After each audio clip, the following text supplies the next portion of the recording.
Ang mga kwento ng pag-ibig, kwento ng buhay, at kwento ng pag-asa dito sa Barangay Love Stories. Love Stories.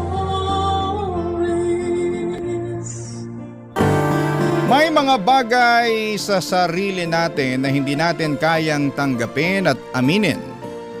Kaya bago pa tayo questionin at husgahan ang iba ay pinipilit po nating ibaon sa pinakamalalim na parte natin ang sikretong ito. Ikaw kabarangay, kaya mo bang ipagsigawan sa mundo ang sekreto mo? Dear Papa Dudut, ako nga pala si David, 35 years old, dating OFW at nagbalik na ako sa Pilipinas ngayong taon lamang. Hindi madali ang buhay OFW. Totoong mas malaki ang perang pwede kong kitain doon. Pero may ibang hila ang Pilipinas na hindi ko ipagpapalit kahit saang bansa man ako mapunta. Kaya nga after 10 years ng pakikipagsapalaran sa ibang bansa ay nagdesisyon akong umuwi na sa Pinas. Hindi lang para magbakasyon kundi para permanente nang tumira dito. Umuwi ako sa bahay ng nanay ko, siya at ang bunso kong kapatid na si Brian ang kasama ko sa bahay. Mas bata ng 10 taon si Brian sa akin. Pero kung pagiging mature lang at matalino ay alam kong mas lamang siya kesa sa akin. Wala na kaming tatay. Noong kasagsagan ng COVID ay binawian siya ng buhay. Hindi ako umuwi noon at maraming dahilan kung bakit. At habang pinagpapatuloy kong ilahad ang buhay ko rito sa Barangay Love Stories, maiintindihan ninyo kung bakit ako lumayo noon, Papa Dudut.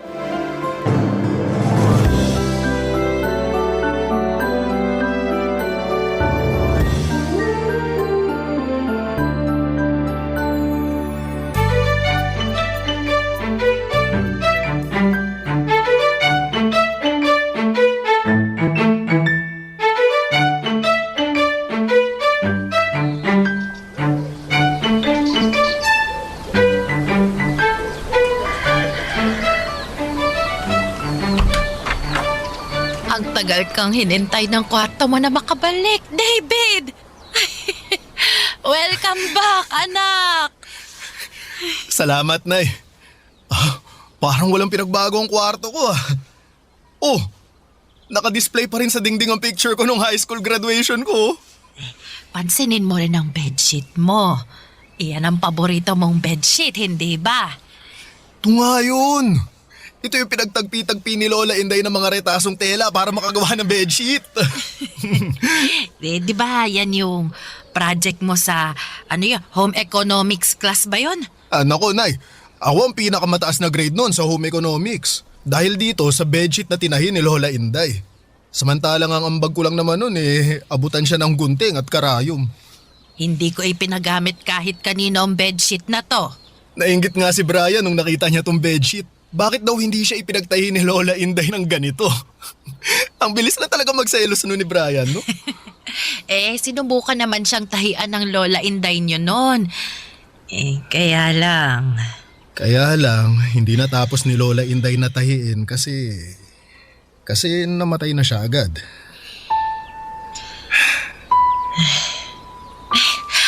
Huwag na nga nating pag-usapan yun. Naluluha na naman ako Dapat masaya lang tayo ngayon kasi nagbalik ka na. Ay, gusto mo bang imbitahan mamaya yung mga kaibigan mo para maghapunan kasama natin? Magluluto ako ng pritong tilapia at laing. Ay, baka umorder na rin ako ng cake panghimagas natin. Nay, kahit wag na muna natin silang imbitahin, may ibang araw pa naman para makasama ko sila Sa ngayon wala akong ibang gustong makasama kundi kayo ni Brian. Nasa na nga pala si Brian, Nay? Ewan ko ba ron sa kapatid mo. Palagi na lang umaalis. Di naman nagsasabi kung saan pupunta. Baka nasa trabaho lang. Dito sa bahay nagtatrabaho ang kapatid mo. Computer lang ang kaharap nun palagi pag andito sa bahay. Ayun, nakakulong lagi sa kwarto. Bihira ko na nga makasabay yun sa pagkain Kapag day off naman niya, laging umaalis. Uuwi na lang kapag alam niyang tulog na ako. Ah, mukhang pinaghandaan niyo ang isusumbong niyo sa akin tungkol kay Brian ah. At ano naman ang isusumbong ni nanay sa akin, ha? Kuya David? Ohoy! Brian! Wow! Maskulado ka na! Naku, parang hindi na ikaw yung patpating binatilyo na iniwan ko nun ah. Lahat ng tao nagbabago. Pambihirang to, ang seryoso mo naman masyado. Dala ba yan ng inflation dito sa Pinas? Wala naman kasing dapat pagtawanan sa sitwasyon na to. Meron ba? Brian, huwag ka na munang umalis mamaya, ha? Sabay-sabay na tayo ng Kuya David mo na maghapunan dito sa bahay. Gusto ko maghapunan sa labas eh. Lagi ka namang naghahapunan sa labas. Pumirmi ka naman kahit isang hapunan lang dito sa bahay. Kauuwi lang ng Kuya David mo, oh. Dapat lang naman na magkakasalo tayo mamaya. Para saan pa, Nay? Nasanay naman na tayong wala siya. Bakit kailangan pa nating i-adjust o baguhin yung mga nakasanayan natin dito sa bahay? Bakit hindi na lang siya yung mag-adjust sa nakasanayan natin? Brian, anak, Ay hindi, wala namang problema kung gusto mong mag-dinner sa labas eh. Kahit kami na lang muna ni nanay ang magkasama. Nauna naman siguro ang plano mong mag-dinner sa labas eh, di ba? Hindi rin. Ngayon ko lang naisip na sa labas na ako maghahapunan. As in, ngayon lang. Hindi naman ako tanga at ramdam ko ang pagiging cold at distant ni Brian sa akin.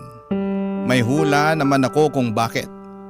Dahil siguro'y hindi na ako umuwi pa ng Pilipinas mula nung nag-ibang bansa ako ng biglaan.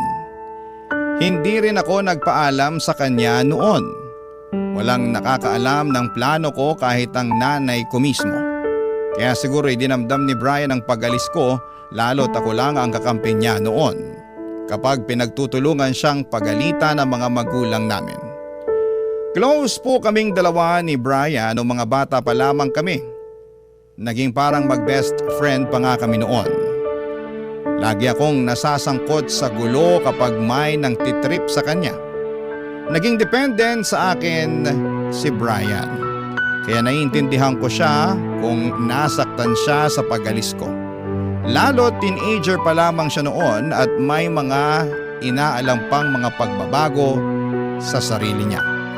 At sa loob ng 10 taon ay hindi niya ako nakita o nakasama. Hindi rin kami nakapag-usap kahit sa tawag lang at ang pinaka masakit pa na ginawa ko sa kanya ay hindi ako umuwi ng Pinas. Noong namatay ang tatay namin dahil sa COVID. Pinayagan naman ako ng trabaho kung umuwi pero mas pinili kong hindi, Papa Dudut.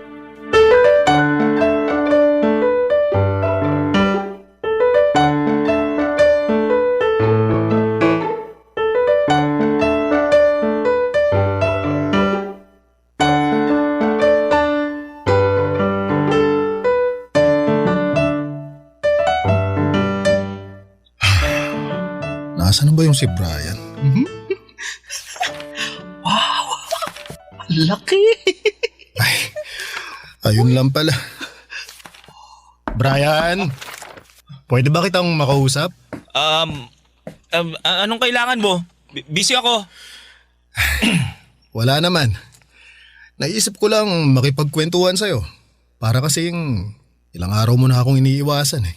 Lahat ng tao iniiwasan ko. Talaga ba? Dati naman gustong-gusto mong napapaligiran ng mga tao. Hanggang ngayon ba iniisip mo pa rin na bata ako? Nakatulad pa rin ako ng dati? Tagal mong nawala, kuya.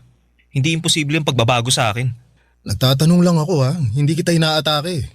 Para kasing walang karapatan ng ibang tao na magbago eh. Uy, hindi naman ganun ang ibig kong sabihin. Medyo nagulat lang ako na... di bale. Basta gusto lang naman kitang kumustahin talaga eh. Okay lang ako. Lumabas ka na, may ginagawa pa ako. Nagpalit na pala kayo ng kwarto ni nanay, no? Matagal na. Pagkalibing ni tatay, nakipagpalit na si nanay ng kwarto sa akin. Masyado na raw tong malaki para sa kanya. O baka ayaw niya lang maalala masyado si tatay. Ikaw ba? Naalala mo pa rin si tatay? Ano ba yung pinagkakaabalahan mo ngayon? Tumatakbo ka pa rin ba tulad ng nauuso ngayon? Basketball? Anong mga movie pinapanood mo? Hindi ako tumatakbo at mas lalong hindi ako nagbabasketball. Pelikula? Wala akong hilig dyan. Alam mo naman yun, di ba? Oo, alam ko namang wala kang hilig manood ng pelikula noon. Pero naisip ko lang, sabi mo nga lahat nagbabago. Baka ngayon mahilig ka ng manood ng pelikula. Ayain ko sana kayo ni nanay na manood ng sine sa Sabado eh. Hindi ako pwede sa Sabado. Oo, kung hindi Sabado, sa Linggo o kahit kailan ka pwede. Wala pa naman akong balak maghanap ng trabaho ngayon eh, kaya free ako kahit anong oras. Mas mabuti pa kung maghanap ka na lang ng trabaho para hindi ako lagi kinakausap mo. Kung ayaw mong manood ng sine, siguro naman, mahilig ka pa rin magbasa ng mga magazine? Ha? Hindi Hindi ako nagbabasa ng mga magazine. Sinungaling pa to eh. Ano tong magazine na binabasa mo kanina ha? Ito Ano ba? Ano ba, Kuya David? Huwag mo kang pakialaman yung magazine ko. Akin na. Hindi ako nakikipagbiroan ha. Teka. Brian. Hoy, ba't ka nagbabasa ng malalaswang magazine ha? Akin na nga yan. Huwag pakialam mo. Ano ba masama rito ha? Wala namang masama. Nasa tamang edad ka na para magbasa ng ganitong adult magazine. Yun naman pala eh. Lumabas ka na nga. May gagawin pa ako. Teka. Bakit mga lalaking nakahubad ang meron dyan sa magazine na yan? Brian, bakla ka ba? Hindi ako bakla no. Nakalimutan ng kakilala ko yan sa coffee shop nung nagkita kami kanina. Babalik ko bukas. Pero bakit titig na titig ka kanina habang binabasa mo yung magazine na yan? Na-curious lang ako. Tsaka may matitino namang articles dito sa magazine na hindi puro kalaswaan ang ino-offer. Masyado ka lang mapanghusga. Ang tagal mo tumira sa ibang bansa pero di ka pa rin open-minded. Ay, alam mo Brian, wala namang masama kung bakla ka eh. Alam mo kung ano yung masama? Yung nangingialam ka sa buhay ng iba. Pero bakla ka. Hindi nga ako bakla. Di nga. Di ka bakla? Sinabi na hindi ako bakla. Nagulat ako sa pagsigaw ni Brian. Nagalit siya sa akin at lumabas na ako ng kwarto niya para magpababa na siya ng emosyon niya. Alam kong mali na dineretsa ko siya ng ganon. Akala ko kasi ay open na siya sa kasarian niya kahit na hindi niya aminin. Ramdam kong bakla si Brian. Wala namang straight na lalaki ang titingin sa mga gay magazine, hindi ba? Ang mga straight na lalaki ay naiilang kapag nakakakita ng hubad na katawan ng ibang lalaki. Nakita ko pa si Brian na nakatitig sa laman ng magazine habang nagpapakawala ng pilyong ngiti. Hindi naman sana ganito kalala ang pagdududa ko sa kasarian ni Brian. Pero nung mga bata pa lamang kami ay laging sumasama si Brian sa mga kalaro niya para magbahay-bahayan. Imbes na siya ang ama o anak na lalaki ay siya madalasang magpresenta bilang isang nanay. Kahit naman may mga babae silang kasama sa larong yon. Isang beses din sa pakikipaglaro niya ng kasal-kasalan, siya rin ang naging bride. At nahuli ko nga siya, Papa Dudut, na hinahalikan ang kanyang groom nang walang pag-aalinlangan ng mga oras na yon. Barangay Love Stories. Barangay Love Stories. At kahit sinabi na ni Brian na hindi siya bakla ay ayaw ko pa rin yung paniwalaan. Inobserbahan ko siya sa bawat galaw niya at dahil doon ay mas lumakas ang kutob kong bakla nga siya. Gusto ko siyang paaminin pero hindi ko magawa. Problema ko na siguro ito. Gusto kong pinapatunayan na tama mga hinala ko. Sorry na lang sa kapatid kong si Brian kung siya ang pinuntirya ko. Kaya naman gumawa po ako ng mga paraan para mapaamin ang kapatid ko sa totoong kasarian niya. May nakilala akong babae sa bar, itago na lang natin sa pangalang Lily, kaedad ni Brian. Naisip ko magagamit ko si Lily para mapaamin ang kapatid ko. Kinaibigan ko si Lily at napapayag na kitain ito si Brian sa bahay namin. Importanteng malaman ko ang katotohanan sa kapatid ko. Kaya naman dinala ko si Lily sa bahay at ipinakilala na kay David, kay Brian at doon ay nagkaroon ng gulo, Papa Dudut.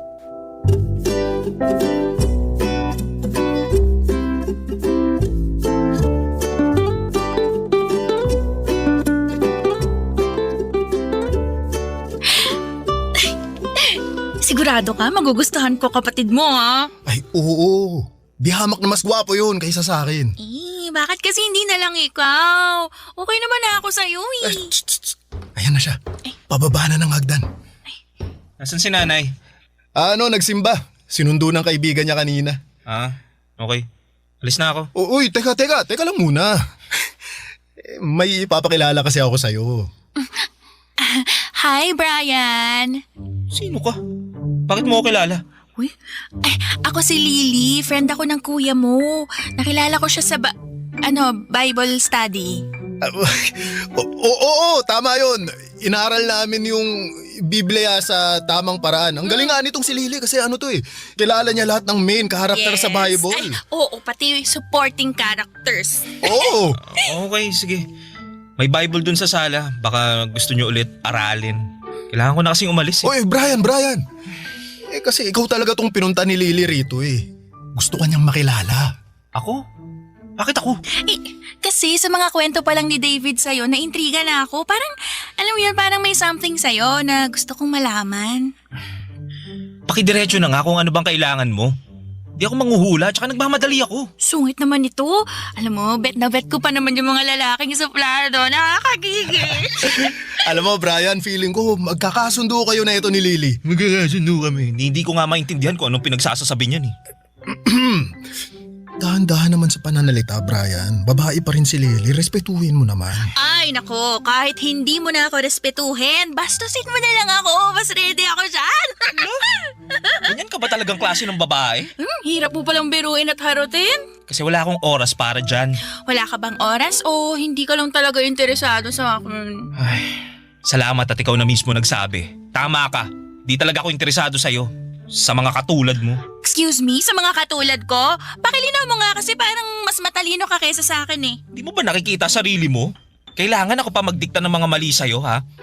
Excuse me, ano bang mali sa akin? Yung dibdib ko? Balakang ko? Yung mahaba kong buhok? Yung mukha akong plakado sa makeup? O dahil babae ako? Ano ibig mo sabihin? Lahat ng lalaking nakakita sa akin halos maglaway na at magmakaawa para lang pansinin ko sila. Pero ikaw, kahit siguro ako nalang natitirang babae sa mundo, hindi mo pa rin ako magugustuhan eh. Hindi kasi kita type. Yun lang yun. Or baka naman kasi bakla ka. Yun lang naman ang nakikita kong dahilan kung bakit hindi mo ako magugustuhan. O ano, tama ako, diba? Bakla ka nga. Bakla ka. Aray! Brian! Bakit mo pinitik yung bibig ko, ha? Dahil bastos yung bunganga mo. Sinabihan lang kitang bakla, bastos na agad. Dahil malaking insulto sa akin na tinawag mo akong bakla. Dahil hindi nga ako bakla. Bakit wala namang masama sa pagiging bakla, ah? Maliban na lang kung hindi mo tanggap na bakla ka. Alam nyo, nagsasayang lang ako ng oras sa inyo eh. Diyan na nga kayo, mga abnoy. Hoy, Brian! Hayaan mo na nga yung kapatid mo. Lily, pasensya na ha. Nasaktan ka pa tuloy. Wala to, maliit na bagay. Pero alam mo, mukhang tama nga ang hinala mo. Miyembro ng 3 kasarian yung Brian na yan.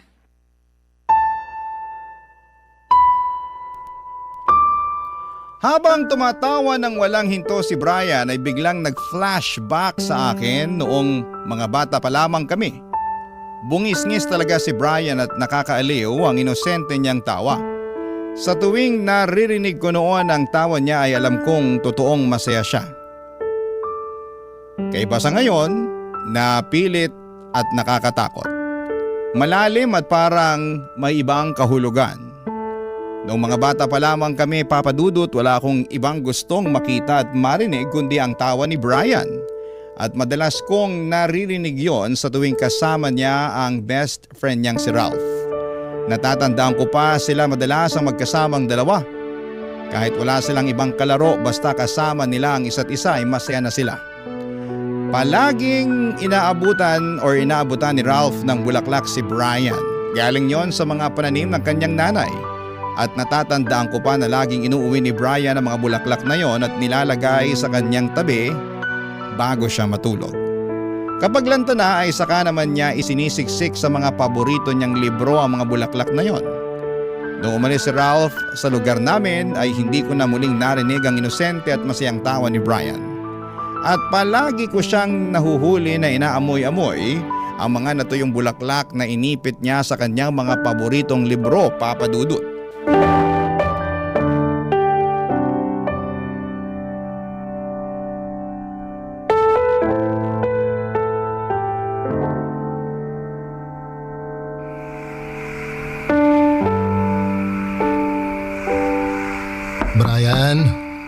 ba yun, Kuya David? Hihingi lang sana ako ng sorry dun sa nangyari kanina. Alin? Yung pambabastos niyo sa akin ni Lily? Hindi naman kasi yun ang intensyon namin. Gusto ko lang ireto si Lily sa'yo. Mabait naman yun. Bulgaran lang magsalita pero maayos yun. Bakit hindi na lang ikaw ang manligaw sa kanya kung maayos siya sa paningin mo? Sabi kasi sa akin ni nanay, single ka pa rin hanggang ngayon eh. Ano naman? Alam mo, naalala ko lang kanina habang kaharap ko si Lily. Lumabas ka na nga ng kwarto ko, Kuya David. Marami pa akong kailangang gawin. Hindi mo ba napansin? Pareha sila ng kulay ng lipstick ni nanay noon. Matingkad na pink. Tapos? Irereto mo rin ba siya kay nanay? Bigla ko lang kasing naalala nung mga bata pa tayo. Nahuli kita na ginagamit yung pink lipstick ni nanay noon habang nakasyesta sila ni tatay. Tapos sumasayaw-sayaw ka pa sa harapan ng salamin.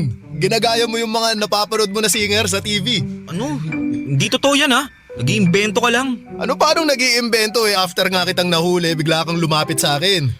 Nagmakaawa ka na wag kitang isumbong kay tatay. Pumayag pa nga ako nun, di ba? Ay, basta ikaw lagi yung maghuhugas ng plato sa loob ng 1 buwan.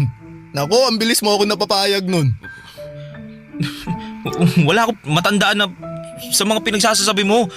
Kung meron man ako naaalala, yung katamaran mo sa mga gawaing bahay.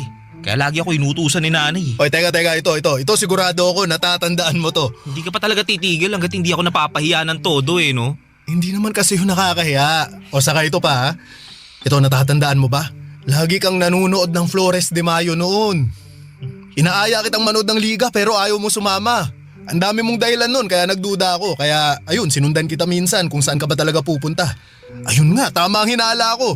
Sa parada ng Santa Cruzan ka pumunta.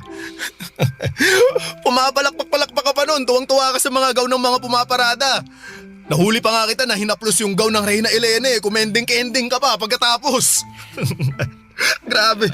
Ano bang gusto mong sabihin sa mga kwento mo? Ay, Brian. Gusto ko lang maging totoo ka sa sarili mo. At sino ka para sabihin sa akin na hindi ako nagpapakatotoo? Brian, kapatid mo ako, kuya mo ako. Concerned lang ako sa'yo. Kaya gusto kong umamin ka na sa totoong kasarian mo. Para hindi na rin mabigat sa'yo yung pagtatago mo. Concern? Huli ka na para maging concern, Kuya David. Kasi kung totoong concern ka, sana noon mo pa pinaramdam. Anong ibig mong sabihin? Ngayon naman tanga-tangahan ka. Hindi ako nagtatanga-tangahan, hindi lang kita maintindihan. Hindi mo ba naintindihan na kailangan kita? Nung bigla kang umalis na walang paalam sa akin, naisip mo bang intindihin yung mararamdaman ko? Brian, dati pa yun. Dati pa nga. Alam kong tapos na. Pero sa alaala ko, hindi natatapos yung galit ko sa'yo. Sa tuwing naaalala ko kung paano ko sinalo lahat ng galit ni tatay na mag-isa. Wala ka naman dun para tulungan ako Mag-isa kong hinarap lahat ng pananakit ni tatay. Kahit si nanay hindi ako matulungan. Ikaw lang dapat ang makakatulong nun sa akin pero nasan ka? Pinili mong tumakas. Maramot ka. Makasarili ka. Kaya wag mo sasabihin sa akin ngayon na concerned ka. At naiintindihan mo ko. Kasi hindi ko yun naramdaman nung tinalikuran mo ko. Hindi ako nakapagsalita sa sinabi ni Brian, Papa Dudut. Nanghina na rin ako at hindi na nakalaban ang marahas niya akong itinulak palabas ng kwarto at saka yon sinarado. Naya ako sa inasal ko kay Brian. Nasaktan din ako dahil nalaman ko na ang totoong nararamdaman niya. Galit siya sa akin dahil akala niya ay iniwan ko siya. Pero sa totoo lang ay umalis ako noon hindi para iwanan siya, kundi iligtas ang sarili ko sa malupit naming tatay. Ako palagi ang sinasaktan ni tatay noon. Bata pa lamang ako ay hindi na niya ako tinitigilan ng galit at pananakit niya. Wala rin namang nagawa si nanay para protektahan ako sa malupit na kamay ni tatay. Hanggang sa nagbinata na ako at nakaipon. Nakahanap ng pwedeng paraan para matakasan si tatay. Walang pasabi sa kahit na sino at inayos ko lahat ng kailangan ko para makapunta ng ibang bansa. Yun siguro ang pinakamasaya at pinakamaluwag sa loob na nangyari sa akin. Nang makasakay na ako ng eroplano palayo sa lugar na puro na lamang puot ang sinapit ko. Mula noon ay hindi na ako bumalik pa. Maski na nung namatay si tatay, ayoko pa rin siyang makita noon. Pero hindi ko inakala, Papa Dudut, na sa kalayaan ko, Ang kapatid ko namang si Brian ang nakulong. Barangay Love Stories. Barangay Love Stories. Hindi ko na nga pinaamin pa si Brian sa kanyang kasarian. Kahit alam kong may tinatago siya, pero mas priority ko noon na maging maayos kaming magkapatid. Gusto kong maibalik ang dati naming relasyon, pero panay pa rin ang iwas ni Brian sa akin, Papa Dudut. Kahit na hindi ko naman na inuusisa ang kanyang kasarian. Siguro'y talagang malalim ang sugat na iniwan ko sa kanya. Hindi ko na siya masyadong nilapitan dahil baka lalo lamang siyang magalit sa akin. Baka imbes na magkaayos kami ay mas lalo lamang niya akong layuan. Pero may nangyari. Parang gumagawa ng paraan ang tadhana para matulungan ko si Brian sa pag-amin ng katotohanan. Habang naglalakad ako para makahanap ng sasakyan, nakita ko si Brian na may ka-holding hands na lalaki. Agad akong nagtago para mas makumpirma kung kapatid ko nga ang nakikita ko. Tama nga ako. Nakita ko yon nang halikan ni Brian ang kasama niyang lalaki at saka sila pumasok sa isang motel. Pinicturean ko ang bawat galaw nila para may ebidensya ako kung sakaling mag-deny si Brian, Papa Dudut.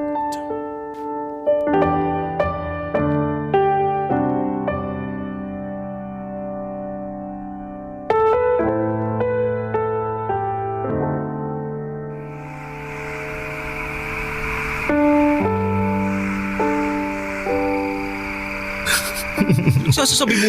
Nakita kita kanina. May ko-holding hands ka. Uy, di totoo yan ha. Ay, akala ko rin, hindi totoo eh. Baka mali lang ang kita ko, pero nung humarap ka ng konti sa direksyon ko para halikan yung lalaking kasama mo, yun! Doon ko napatunayan na hindi ako dinadaya ng mga mata ko. Wala akong oras para dyan sa mga kasinungalingan mo, kuya. Hindi nagsisinungaling ang camera ng cellphone. Gusto mong makita yung pictures nyo ng kasama mong lalaki? Ang sweet nyo nga eh. Ano to, mansary date ba to? Anniversary? O gusto nyo lang magpababa ng init ng katawan sa motel? Ha? Hindi ko alam yung sinasabi mo. O ito. Imposibleng magsinungaling ang cellphone ko. O ayan, tingnan mo ngayon. Ikaw yan, di ba? At sino ba yung kahalikan mong lalaki ha? Hindi ko siya hinalikan. Napuwing kasi siya eh, kaya lumapit ako para hipan yung mata niya. Ah, ganun ba? Pero ang layo naman ang mata niya sa labi. Bakit sa labi ka nanghihipan? Mali lang yung kuha mo ng picture. Siguro tapos ko nang hipan yung mata niya tsaka medyo napadikit ako ng konti sa labi niya. Ah, Pero hindi ko siya hinalikan no. Mali lang talaga yung nasa cellphone mo.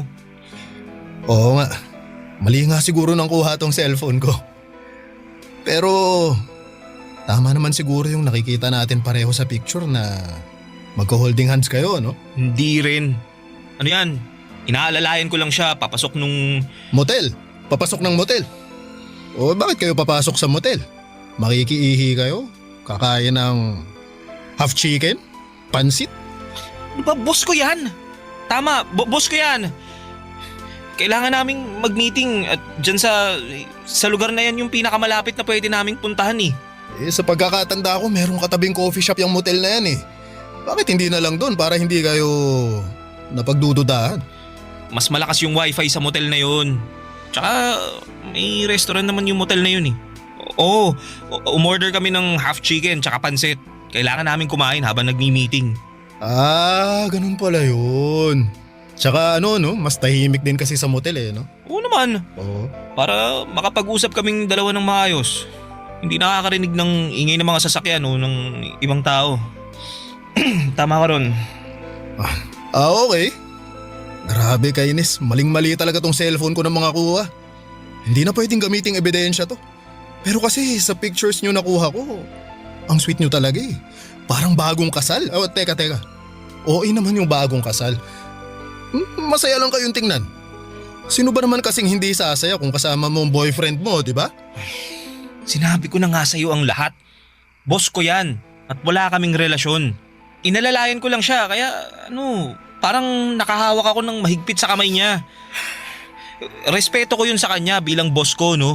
Saka kapag napuwing ang kasama mo, hindi mo ba siya tutulungan? Tsaka… Brian, tama na nga. Magpakatotoo ka naman.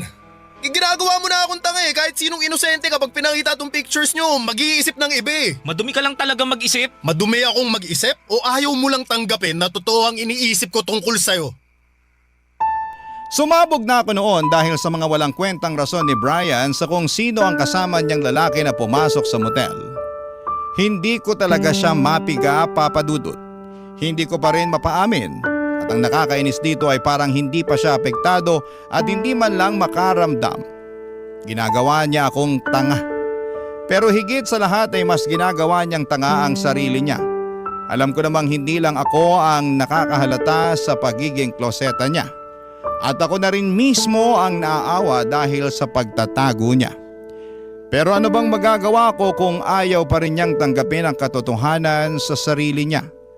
Nagmadali si Brian na mag-walk out sa akin at pumasok sa kwarto niya. Alam kong nasaktan ko siya sa pagpiga ko ng impormasyon tungkol sa kanya. Nakonsensya ako, mali nga siguro ang parang ko ng pagpapaamin sa kanya. Kasi totoo naman din na sa tuwing pinipilit natin ang isang tao ay mas lalo itong nagtatago at lumalayo. Kaya naman nakaisip ako ng ibang paraan para mas lumapit siya. At sa pagkakataong yon ay umami na, Papa Dudut.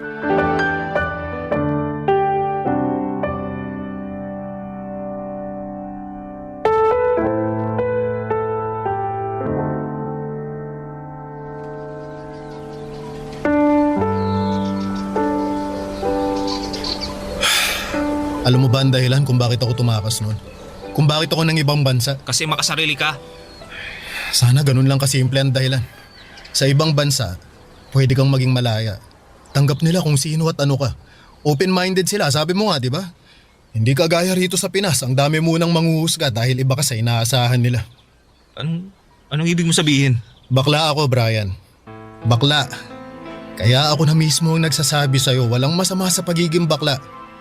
Nung una, parehas lang din tayo ng iniisip. Pakiramdam ko, kasalanan ng maging bakla. Kaya nagtago ako. Pero habang ginagawa ko yon, mas bumibigat ang loob ko. Mas lalo kong kinamumuhian ang sarili ko. Hanggang isang araw may nakahuli sa akin. May kahalikan akong lalaki sa kabilang bayan. At sa dinami-rami ng mga pwedeng makakita sa aming dalawa, si tatay pa talaga. Alam ni tatay? Nabakla ako? Oo. Kinaladkad niya ako palayo sa lalaking hinahalikan ko. Ang tatalas ng mga salita at mura niya. Noon pa man daw alam na niyang bakla ako pero wala lang siyang makuhang ebidensya. Hanggang isang araw, binagsakan na siya ng ebidensya para mapaamin ako. Kaya ayun, umamin ako. Bakla ako. Sa totoo lang gumaan ang loob ko after kong magpakatotoo kay tatay. Kahit nakapalit nun pambubugbog niya ayos lang. Basta sa akin, nakalaya na ako. Nakalaya ka naman pala eh. Umamin ka na pala noon. Pero bakit kailangan mo pa rin umalis? Bakit kailangan mo pa rin tumakas? Kasi pinaparamdam pa rin sa akin ni tatay ang panghuhusga niya. Kahit malaya na ako sa totoong kasarian ko, pakiramdam ko, nakakulong pa rin ako sa galit ni tatay. Kaya umalis ako. Pasensya na kung tumakas ako ha. Kasi yun lang naman ang alam kong paraan para makawala na kay tatay. At tama ba yung ginawa mong pagtakas? Yung pag-iwan mo sa amin? Siguro mali para sa inyo. Pero para sa akin yun ang pinakatamang ginawa ko. Kasi sa pagtakas ko rito sa Pinas, nakahanap ako ng kalayaan sa ibang bansa. Doon ko rin nahanap yung mga taong tumanggap sa akin. Malayong malayo sa mga taong nakakasama ko nun dito sa atin. Kaya masisisi mo ba ako kung hindi na ako bumalik? Bakit hindi mo sinabi sa akin noon? Kasi natakot ako na baka hindi mo ako maintindihan. Natatakot pa ako sa totoong kasarian ko noon. Baka katulad ka rin ni tatay na huhusgahan kung sino ang totoong ako. Si nanay, alam niya ba? Oo, hindi lang namin pinag-uusapan. Hindi siya makapaniwala na bakla ako pero wala naman na siyang magagawa kung ito na yung landas na pinili ko eh. Kuya, masaya ka ba talaga? Hindi naman ako laging masaya. Hindi naman kasi lahat ng tao tanggap ako kahit moderno na ang mundo. Nakakaramdam pa rin ng diskriminasyon.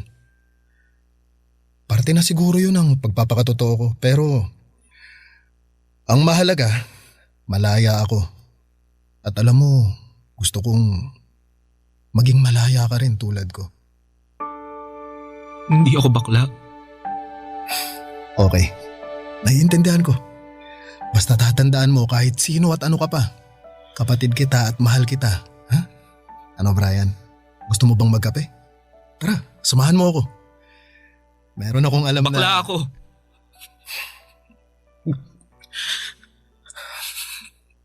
Bakla ako, Kuya David. Umiyak ako habang nakatawa na si Brian. Habang paulit-ulit niyang sinasabi at inaamin na bakla na siya. Niyakap niya ako at nagpasalamat. Niyakap ko siya pabalik at nagpasalamat din. Nagpapasalamat ako na sa wakas ay gumaan na ang kalooban ng kapatid ko. Alam kong hindi ganun kadaling tanggapin ang kasarian niya pero natutuwa akong humakbang siya paabante para lamang gumawa na ng paraan para magkatotoo or magpakatotoo na sa sarili niya. Inamin niya sa akin ang lahat-lahat kahit siya pala mismo ay nahuli ni tatay noong nabubuhay pa lamang ito. Kaya siya ang sinasaktan kapalit ko. Alam din ni nanay ang tungkol sa pagiging bakla ni Brian.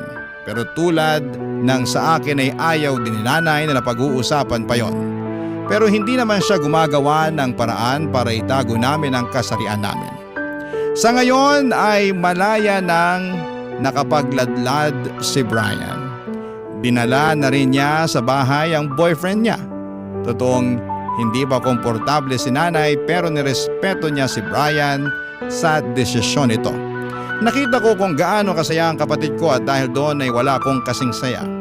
Mas masaya pa ako ngayon kumpara nang nag-ibang bansa ako para maging malaya. Dahil hindi na ako nag-iisa. May kasama na akong maging malaya sa pagpili sa kung sino at ano ako. Nadagdagan na ang taong nakakaunawa sa akin. At hiling na lang namin na sana'y balang araw kapag handa na si nanay ay magawa na niya kaming tignan sa mga mata at sabihing masaya na siya. Nang buo sa pag-amin namin sa totoo. Maraming salamat po sa pagbasa ng aking liham. Ang inyong kapuso at kabarangay forever, David. Ano ang masasabi mo sa ating Barangay Love Stories today? Aabangan namin yan sa aming comment section.